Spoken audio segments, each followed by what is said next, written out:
জীবন বাঁচাতে এভাবেই বাংলাদেশ সীমান্তরক্ষী বাহিনী বিজিবি সদস্যদের পায়ে ধরে আর্জি জানাচ্ছিলেন ধরা পড়া ভারতীয় দুই বিএসএফ সদস্য। বাংলাদেশের কৃষককে অপহরণ করতে এসে ধরা খাইলো বিএসএফ, আর ধরা খায় কি অবস্থা, বিএসএফ এবার বিজিবির পা ধরে মাপ চাচ্ছে। আপনি দেখেন পা ধরে আছে, মাপ কইরা দাও ভাই, মাপ কইরা দাও, মাপ কইরা দাও। এই হলো অবস্থা। বাংলাদেশের বর্ডার গার্ড বিজেপির যে পাওয়ার কতটুক এবার দেখিয়ে দিয়েছেন ভারতকে। ভারত থেকে আসা বিএসএফকে এমন সাহায্য করেছে, পা ধরে ক্ষমা চেয়ে আকুতি করছে বাঁচার জন্য। বিস্তারিত ভিডিওটি দেখতে পারবেন। কেনই বা এমন হয়েছে, কি ঘটনা ঘটেছিল, বিস্তারিত না টেনে শেষ পর্যন্ত ভিডিওটি দেখার জন্য অবশ্যই স্ক্রিনে থাকা ভিডিওটা ইতিমধ্যে আপনারা দেখতে পেরেছেন। আজকের ভিডিওটা খুবই গুরুত্বপূর্ণ, খুবই ইম্পর্টেন্ট একটা ভিডিও। প্রিয় দর্শক, বিজিবির পায়ে ধরে ক্ষমা চাইল বিএসএফ, এটা দেখে আমার খুবই আনন্দ লেগেছে, খুবই উল্লাস করেছি, খুবই আনন্দ করেছি। ভিডিওটা খুবই গুরুত্বপূর্ণ, খুবই ইম্পর্টেন্ট। চলুন আমরা সরাসরি ভিডিও স্ক্রিনে চলে যাই। জীবন বাঁচাতে এভাবেই বাংলাদেশ সীমান্তরক্ষী বাহিনী বিজিবি সদস্যদের পায়ে ধরে আর্জি জানাচ্ছিলেন ধরা পড়া ভারতীয় দুই বিএসএফ সদস্য। বাংলাদেশের কৃষককে অপহরণ করতে এসে ধরা খাইলো বিএসএফ, আর ধরা খায় কি অবস্থা, বিএসএফ এবার বিজিবির পা ধরে মাপ চাচ্ছে। আপনি দেখেন পা ধরে আছে, মাপ কইরা দাও ভাই, মাপ কইরা দাও, মাপ কইরা দাও। এই হলো অবস্থা। বাংলাদেশের বর্ডার গার্ড বিজেপির যে পাওয়ার কতটুক এবার দেখিয়ে দিয়েছেন ভারতকে। ভারত থেকে আসা বিএসএফকে এমন সাহায্য করেছে, পা ধরে ক্ষমা চেয়ে আকুতি করছে বাঁচার জন্য। বিস্তারিত ভিডিওটি দেখতে পারবেন। কেনই বা এমন হয়েছে, কি ঘটনা ঘটেছিল, বিস্তারিত না টেনে শেষ পর্যন্ত ভিডিওটি দেখার জন্য অনুরোধ করছি। জীবন বাঁচাতে এভাবেই বাংলাদেশ সীমান্তরক্ষী বাহিনী বিজিবি সদস্যদের পায়ে ধরে আর্জি জানাচ্ছিলেন ধরা পড়া ভারতীয় দুই বিএসএফ সদস্য। কয়েক মাস আগেও যে বিএসএফ এর সদস্যরা বাংলাদেশিদের গুনায় ধরত না, তারাই এখন সমীহ করা শুরু করেছে। সম্প্রতি ভারতের বর্ডার সিকিউরিটি ফোর্স বিএসএফ এর দুই সদস্য অস্ত্রসহ আন্তর্জাতিক সীমান্ত পেরিয়ে বাংলাদেশের অভ্যন্তরে প্রবেশ করে বাংলাদেশি কৃষকদের ধরে নিয়ে যাওয়ার চেষ্টা করে, কিন্তু স্থানীয়দের প্রচেষ্টায় উল্টো তারাই ধরা পড়েন এবং সেখানে চলে আসেন বিজিবির সদস্যরা। মঙ্গলবার কাতার ভিত্তিক সংবাদ মাধ্যম আল জাজিরার অনুসন্ধানী সাংবাদিক ও মানবাধিকার কর্মী জুলকারনাইন সায়ের খান তার ফেসবুক পেজে এই ঘটনার ফুটেজ প্রকাশ করেন। সেখানে বিস্তারিত লিখেছেন তিনি জানান, এই ঘটনা জানতে পেরেই দ্রুত তার সাথে ঘটনাস্থলের নিকটবর্তী ক্যাম্প থেকে বিজিবির সদস্যরা ছুটে আসেন। সায়ের জানান, সাধারণ জনতা ও বিজিবি সদস্যরা এভাবেই অস্ত্রসহ ধরে ফেলে দুই বিএসএফ জওয়ানকে।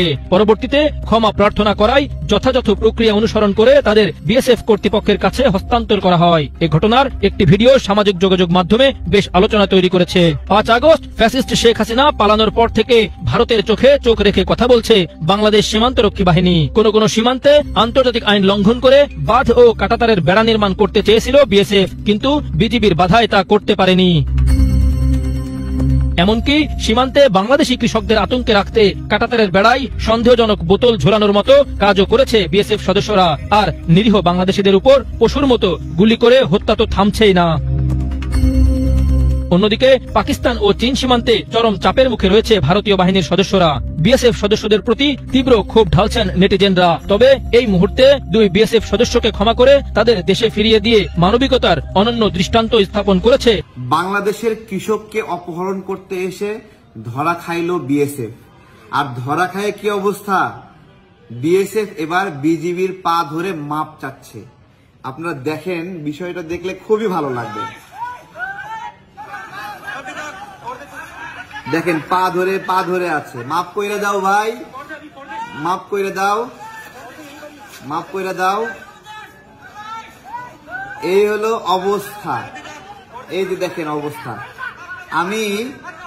আমাদের ওষুধ কাজে লাগছে, ওষুধ কাজে লাগছে। আমরা বলেছিলাম সমস্যাটা কোথায়, সমস্যা কোথায়। আমরা যে আমাদের বিজিবিকে বেতন দেই, অস্ত্র কেনার জন্য টাকা দেই, রেশন দেই, কাজে লাগে না কেন? আমরা সেই প্রশ্নটা, যে সমস্যাটা কোথায়।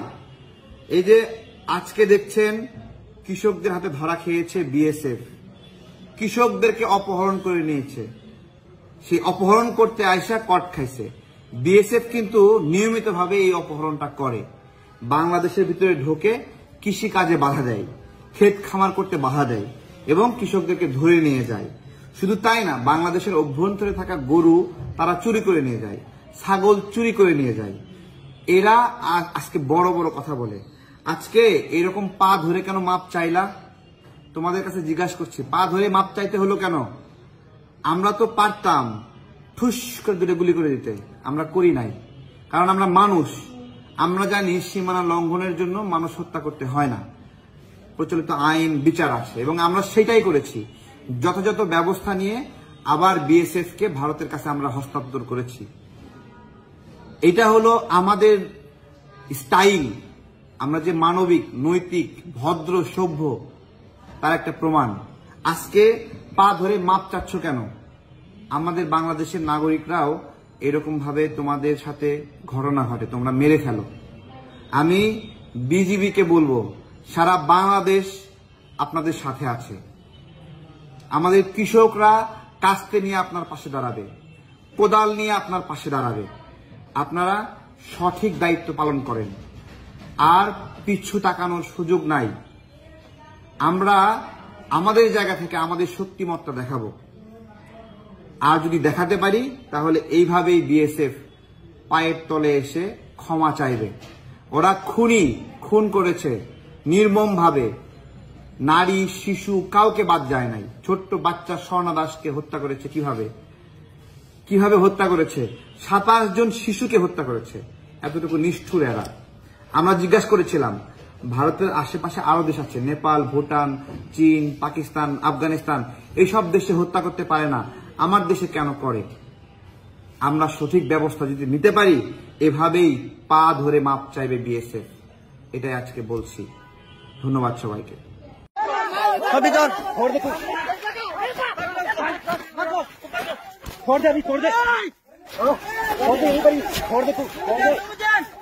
বাংলাদেশের সীমান্ত পেরিয়ে মাস্তানি করতে এসে ধরা। একজন বিএসএফ সদস্য যান বাঁচাতে বাংলাদেশি কৃষককে ধরে আছে। আরেক বিএসএফ সদস্য বিজিবির জওয়ানের মার খেয়ে পা ধরে মাপ চাচ্ছে। এটা আজকের বাংলাদেশ। সম্প্রতি 2 জন ভারতীয় বর্ডার সিকিউরিটি ফোর্স বিএসএফ সদস্য নিজ অস্ত্রসহ আন্তর্জাতিক সীমান্ত পেরিয়ে বাংলাদেশের অভ্যন্তরে প্রবেশ করে বাংলাদেশি কৃষকদের ধরে নিয়ে যাওয়ার চেষ্টা করে। এই ঘটনা জানতে পেরেই দ্রুততার সাথে ঘটনাস্থলের নিকটবর্তী বর্ডার গার্ড বাংলাদেশ বিজিবি এর ক্যাম্প খবর পেয়ে বিজিবি সদস্যরা ছুটে আসেন। সাধারণ জনতা ও বিজিবি সদস্যরা এভাবেই অস্ত্রসহ ধরে ফেলে 2 বিএসএফ জওয়ানকে। পরবর্তীতে ক্ষমা প্রার্থনা করায় যথাযথ প্রক্রিয়া অনুসরণ করে তাদের বিএসএফ কর্তৃপক্ষের কাছে হস্তান্তর করা হয়। এ ঘটনার একটি ভিডিও সামাজিক যোগাযোগ মাধ্যমে ছড়িয়ে পড়েছে, যেখানে স্পষ্টভাবে দেখা যাচ্ছে বিএসএফ সদস্যরা বাংলাদেশি কৃষক এবং বিজিবি সদস্য। প্রিয় দর্শক, বিএসএফ রীতিমতো 15 বছর পাওয়ার দেখিয়েছে। সেই পাওয়ারটি দেখিয়েছিল শেখ হাসিনার ফেলানি হত্যা করে তার কাটায় ঝুলিয়ে রাখা লাশ গুম করে দেওয়া। তারপরেও কোনো জবাব দেয়নি। ভারতের বর্ডার গার্ডরা চুপ করে কান্না করেছে, সয়ে গিয়েছে, কিন্তু তারপরও শেখ হাসিনা নির্দেশ কোনো হামলা পাল্টা জবাব দেওয়া যাবে না ভারতকে।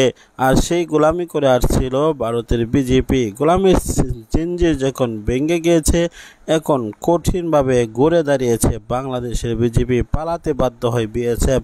ইতিমধ্যে বাংলাদেশে এসে দাদাগিরি করতে গিয়ে তারা এমনভাবে আটক হয়েছে, পা ধরে ক্ষমা চেয়ে জীবন ভিক্ষা চাচ্ছে বাংলাদেশের বর্ডার কাছে। প্রিয় দর্শক, আজকের মতো বিদায় নিচ্ছি। দেখা হয় পরবর্তী কোনো ভিডিওতে। সেই পর্যন্ত ভালো থাকুন, সুস্থ থাকুন। আমার চ্যানেলে সাবস্ক্রাইব করে পাশে থাকা বেল বাটনটি অন করে রাখুন। ভিডিওটি শেয়ার করে ছড়িয়ে দিন সর্বত্র মহলে। স্ক্রিনে থাকা ভিডিওটা ইতিমধ্যে আপনারা দেখতে পেরেছেন। ভিডিওটা খুবই গুরুত্বপূর্ণ, ইম্পর্টেন্ট ছিল।